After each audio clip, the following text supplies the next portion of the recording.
Full disclosure of bias, George Lynch is probably my favorite rock guitar player on the planet, and one of the reasons I started playing rock guitar in the first place. Now, he's also arguably the busiest guitar player in the business. I swear to God, that guy is always releasing something. If he's not in Dokken, he's in Lynch Mob. Or if he's not in Lynch Mob, he's got one of half a dozen other projects, including, I think he's done 13 solo albums since the mid-90s. On top of all this other crap he's always got going on. And in point of fact, for the last 2 years running, he's been on 2 albums a year. And what we're going to look at today is some of what he's been up to in 2021. And that's aside from the occasional guest appearance with Dokken.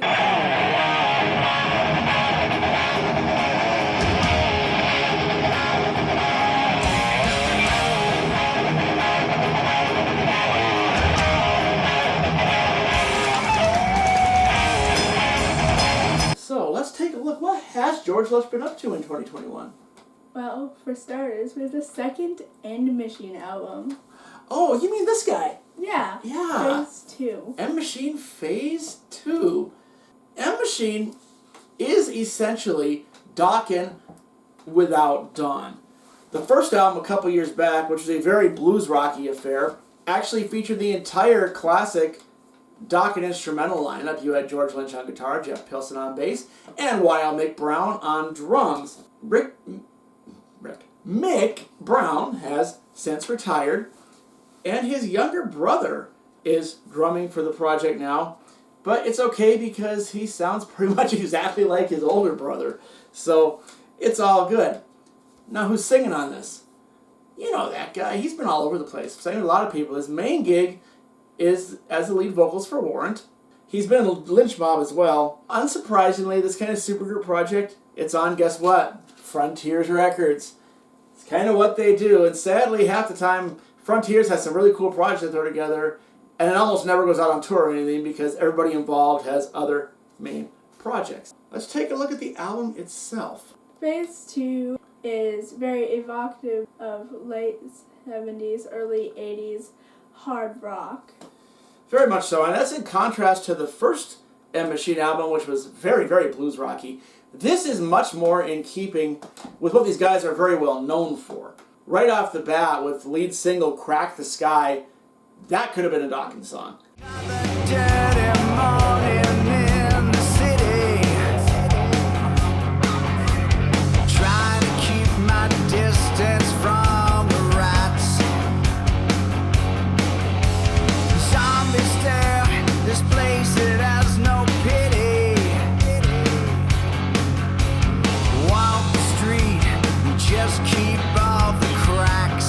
The lead track, Blood and Money, fast pressure cooker, but not really heavy metal. In fact, this is not as heavy as a classic Dokken record even. I really love this album. My favorite is definitely Devil's Playground, which is kind of bluesy.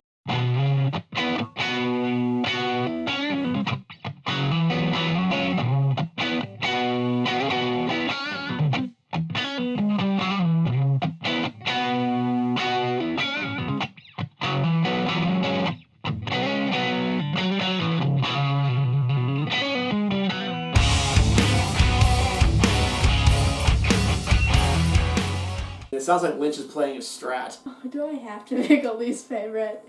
That's hard. I really love this album. She's been playing the crap out of this album over the last few weeks. It is a great record. Solid and consistent. Great songs through and through. The performances are terrific.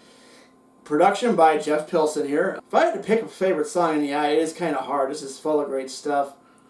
I think I'd go with the kind of dark, brooding, well, dark Divide. See what I did there?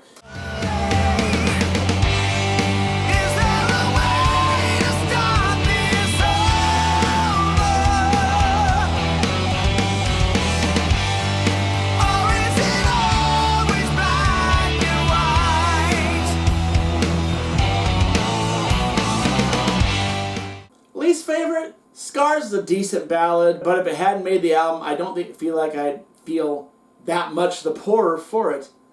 I do like the jacket art. Definitely worth buying. If you want to see a group of industry veterans doing what they do best with a generous dollop of class, buy this record. But there's more. Didn't come out on vinyl. Boo, hiss. But on Rat Pack Records, George Lynch's latest solo album, and a new thing for Lynch. It's all instrumental. I do believe that's a first for him.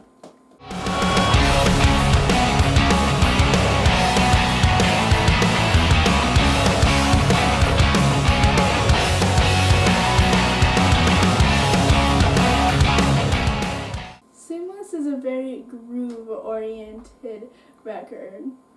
As opposed to being heavy, which is kind of what you think of with Lynch, but a lot of kind of funky stuff, a lot of kind of bluesy stuff, kind of a dark sound overall. I mean, I'm talking production there mostly. It's almost too dark, kind of muddy. I mean, you can hear everything. It's not very heavily layered. There's not a lot of stuff here. It's just Lynch, a bass player, and a drummer. And in a lot of cases, this almost reminds me of an old Black Sabbath record in that a fair number of tunes, when Lynch plays a solo, the rhythm guitar just drops out and it's just bass and drums, and it works just fine. Lynch's playing is very textured and melodic compared to the shredding you might expect from him usually. The soloing is very restrained, especially here, Lynch making an instrumental album. You'd almost expect him to go out into all-out Steve Vai territory here, but not at all, really. Very restrained, very laid back, very melodic, and a lot of times not even really melodic. The solos feel almost like he's more trying to create textures or colors and actually lay down a strong line. And for the most part, it works fantastically. This is a collection of very strong tunes. Apparently, the album proper is only 9 songs, with the last 3 being bonus tracks, but since, as far as I know, every single copy they're selling has these 12 songs, what the hell is a bonus track even? I feel like it's just the album, and those last 3 tracks are just as good as anything else on the album. If I had to pick a favorite, I'd be Octavia, and anybody that's kind of gotten a profile of my preferences should not be surprised by that at all, as it's the most progressive thing on the album.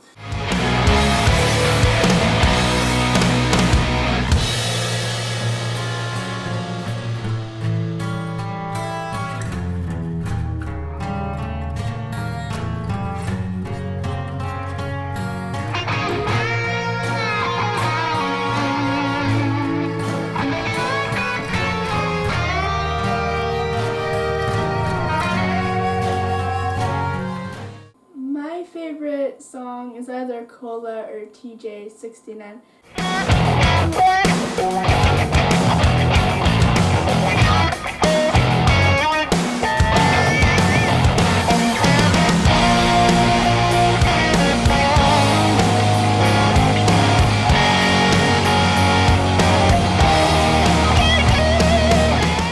Please, Mr. Lynch and Rat Pack Records, put it out on vinyl. Pretty please. Do it for me.